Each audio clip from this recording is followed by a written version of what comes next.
We want to motivate people in the prayer hub. We want to keep them motivated. So how do we keep them motivated? Because what we see in the prayer movement, right, is people come in and they're ready to run. They're excited to be a part.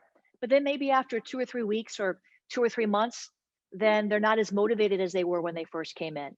So, how do we keep people motivated? A good leader motivates people to tap into the maximum potential for their lives. A good leader motivates people to tap into maximum potential for their lives. So, as a leader, as a prayer leader, your job, part of your responsibility is to motivate people to pray, right? So, let me give you, I want to say 10 things, 10 things, 10 ways to keep your members motivated in the prayer hub. The first one is keep the why in front of them. Keep the why in front of them. Keep the why in front of them. Why? Keep the why. Why are you there? Why are you praying? What is the vision? What is the purpose? What's at stake if we don't pray? If your why is strong enough, you will never lose your passion. If your why is strong enough, you will go through hell and high water to reach the outcome. If your why is strong enough, you will not quit. So keep the why in front of them. Why are we meeting? Why are we doing this? Why is this important? What's at stake? What if we don't do this? Remember, God told Ezekiel, I looked for a man to stand in the gap so I wouldn't have to bring judgment, but I did not find anyone. Isn't that amazing? And so, it's important because we are pushing back darkness. We are praying in revival. We are praying for souls and cities, strengthening of churches. Why? So keep them motivated by keeping the why in front of them. You might even want to start your prayer hub meeting reiterating the why or recasting the vision. The second thing we want to do to keep people motivated, listen, this is important. This is important. Remember, we're dealing with people. We're not dealing with robots here. We're not dealing with prayer machines. People might be prayer machines, like you pray like a machine, like, whoa, pop, pop, pop, pop, pop, powerful, nonstop, energize your bunny. But we're dealing with people and we need to value them. So, number two, recognize their contribution. Recognize their contribution. Now, that doesn't mean that you have to, every meeting, call everybody's name out personally and thank them. There's not enough time for that, especially as your prayer hub grows. But either publicly or behind the scenes, recognize. So if somebody really brought forth a powerful prayer in that meeting, I mean, they just broke it open, they just broke the whole atmosphere open, then at the end of that prayer broadcast, you might want to say, thank you, Teresa, because boy, we were struggling, we were pressing. And man, you just had the Spirit of God, and you just popped it right open. Recognize their contribution to the group. And again, you can't do this every week with everybody on an individual basis, but you can post a post in your Facebook group that says, thank you for everybody. It was a powerful call. Here's what I feel happened tonight. And, in particular, Larry really brought some strong revelation or we want to recognize people's contributions either publicly or behind the scenes. It's really important. If people feel valued, they'll be motivated. If people feel recognized, they'll be motivated. And even if you have people in your prayer group who don't pray out loud, you want to recognize them. Thank you for being so consistent. Sarah, you are there every single week. I know that you're not really comfortable praying out loud in the group. Hey, that's cool. I'm just glad that you're there because you being there is like this consistent, steady force, and it makes me feel good knowing that you're there. So you have to value people. You have to recognize people, right? And the bigger your group gets, the harder it is to do that individually. So but you can never go wrong telling the entire group how much you appreciate them. And that leads me into my third point, which is show gratitude. Would you please? Would you please be grateful? Please be grateful. There are, and in my hindsight 2020 message, I shared 7 things scientifically proven to happen when you have gratitude. When you appreciate people, they'll show up more. When you appreciate people, they'll do more for you. They'll go out of their way for you. They want to be around you. So always thank the people who came. Why do I have to thank them? Aren't they doing it for God? Yes, they're doing it for God. They're doing it unto God, but they're doing it under your leadership. right? So show gratitude. Thank them for being participants in the call. Thank them for being part of the movement. Thank them. Thank them for praying. Show that gratitude. Listen, when I started the Awakening House of Prayer, I stood by myself for years. I was especially grateful when I saw another human being step into the prayer room. And so be grateful, right? Be grateful. Be grateful. Be grateful. Number 4, this is really important because we have to have a culture where we celebrate wins. Look, prayer is not a cakewalk. Prayer is hard work. Yes or no? Prayer is hard work. I mean, it's enjoyable, but it's hard work. I was on a prayer call this morning and I was just taking prayer requests. It wasn't even my platform. They just invited me up and they kept calling on me to pray for people. And I began to pray. I began to break a sweat praying. It's hard work. Sometimes it's hard work. You're pressing past darkness. But if all we do is work and push and sweat and plow, but we never see the fruit, or we never celebrate the breakthrough, or we never shared the breakthrough, then people get weary. So we want to make sure that we're sharing breakthroughs. Listen, even if it's a small breakthrough, we want to make sure that we're celebrating victories. We want to make sure that we're celebrating each other. Hey, look, it was just 3 of us. Now we have 5 in our prayer group. We're breaking through. God is giving us momentum. Look at this. We prayed about this issue in our city, and look what God did. God moved. Look, we prayed for somebody in the prayer hub last week. They were sick and then they got better. It doesn't have to be some grandiose, mega, massive breakthrough. Count your blessings, count your victories, celebrate your wins, because when you focus on what's going right, more good things happen. When you focus on everything going wrong, you get discouraged. When you focus on how hard sometimes it is, you get worn out. But when we focus on the success, the victory, the breakthrough, we are going to keep our momentum and our motivation. Another thing you could do, number 5, another thing you can do to keep people motivated is to do a short training at the beginning of your prayer meetings. As a matter of fact, that might actually help incentivize people to get there on time. That might help incentivize people to get there on time. Do a short 15 minutes on something you learned about prayer. Get an outline, or take notes on a YouTube video or something, and teach 3 points. And that will help to motivate them because they're learning. In other words, you're filling them back up. They're not just pouring out. You're investing in them. They're not just investing in your prayer hub. You're investing back in them. This is what I do with you, isn't it? Right? Do a short training. Actually, I do several short trainings, but do a short training. Right? This shows them, again, that they're valuable, that they're worthy of your time, that you are laboring not just with them, but for them. This is another way of expressing your appreciation. This is a way of recognizing their contribution. And then as you go on, you raise up a Timothy, you can give them, which leads me to number 6. Number 6 is give people responsibility. You want to motivate them? Give people responsibility. I'm not talking about tasks, a list of tasks. I'm talking about a responsibility. There's a difference between giving somebody a task and giving somebody oversight, giving somebody responsibility. One of our prayer hub leaders has taken ownership, and I love when people take ownership. It's one thing to delegate something to somebody short term. It's another thing to give somebody ownership over something.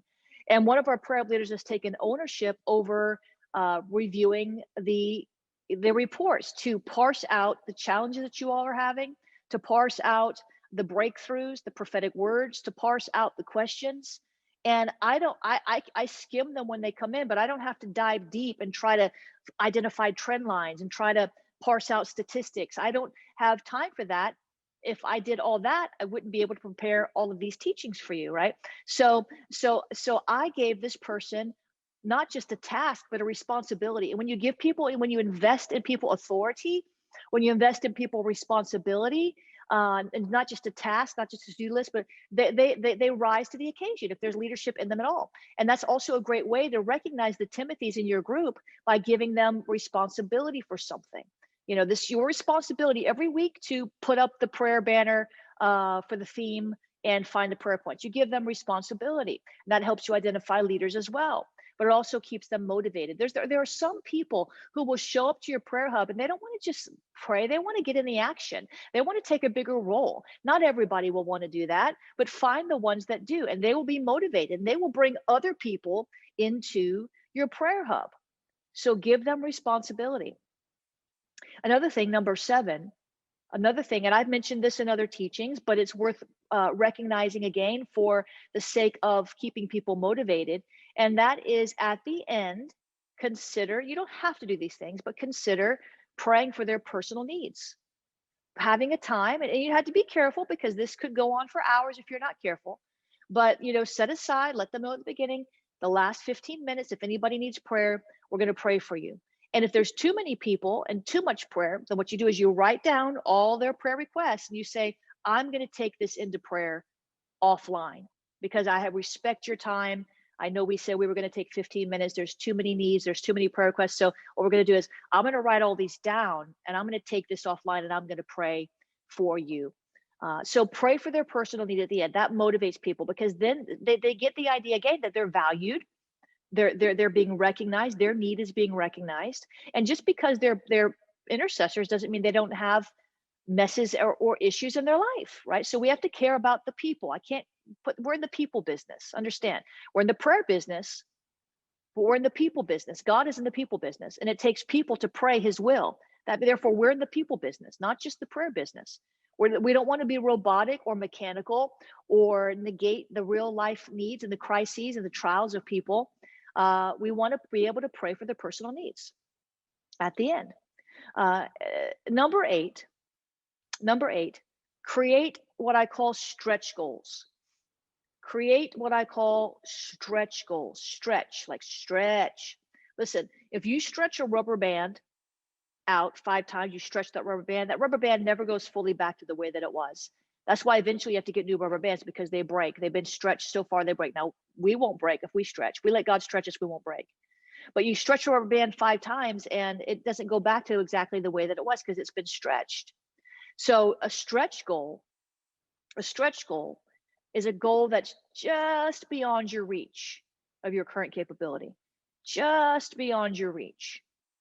And that doesn't mean you'll meet the goal, but if your goal doesn't stretch you a little bit, it's not a good goal. If the goal doesn't stretch you a little bit, it's not. If it's too easily attainable, it's not a goal, it's just a task.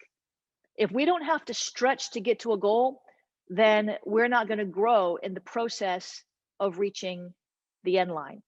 So remember, you may have heard me teach this somewhere. Goals have to be clear and measurable. When we make out a goal, when we write out a goal, and they should be written down, scientists show that we are, like 80% more likely to reach a goal if we write them down, which is why I asked all of you in the prayer hub to write out your goals. I think 5 or 6 of you did it. Goals have to be clear and measurable. So you can't just say, well, my goal is to lose weight.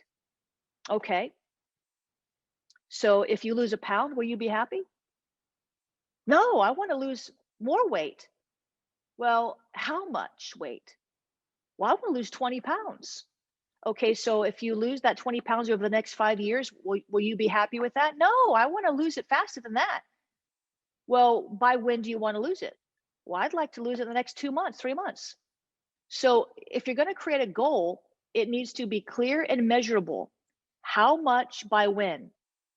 What does victory look like?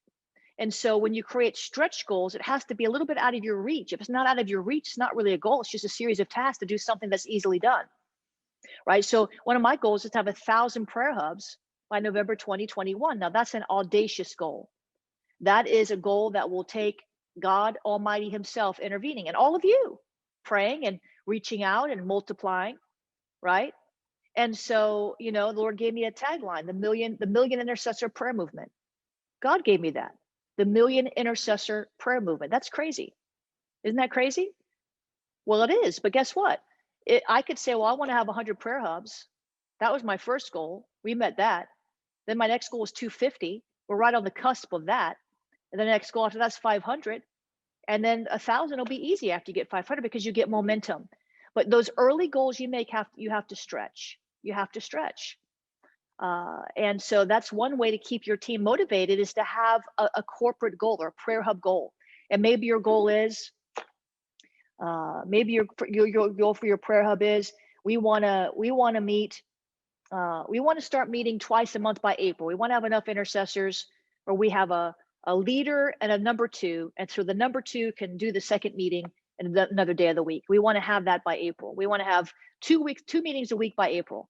That's a good goal, because now you've told me how much by when, and that might be a stretch for some of you because you might have 3 people in your group, right? When we started Awakening House of Prayer, we had Friday night prayer.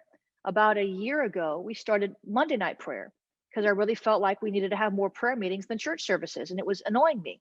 So we started 2. Well, the person that was leading that blew up, had all kind of issues, and all kinds of stuff was going on that unfortunately we found out about.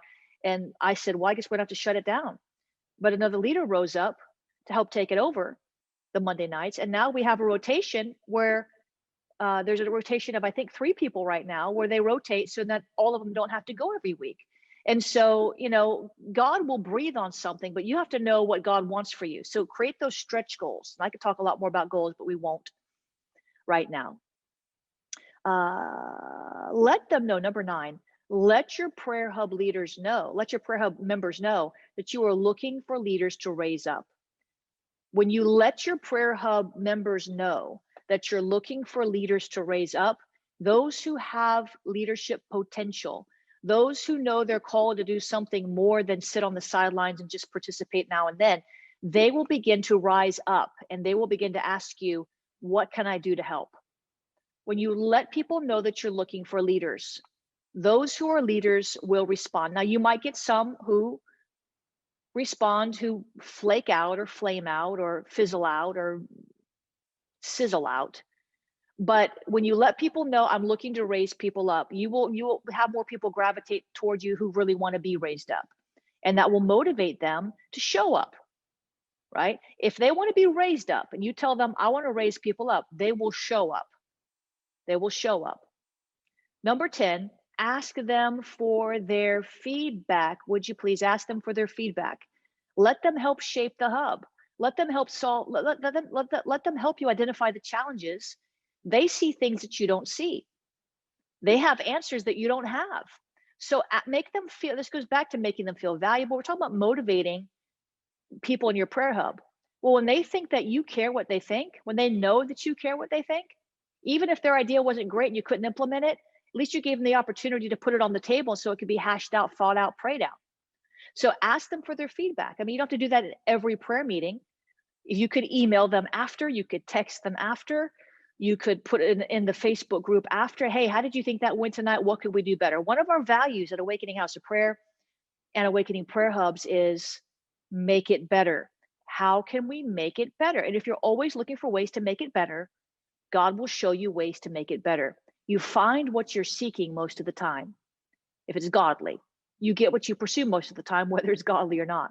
So those are 10 ways that we can motivate people in our prayer hub to be more active, to be more engaged, to keep coming back, and more and more and more.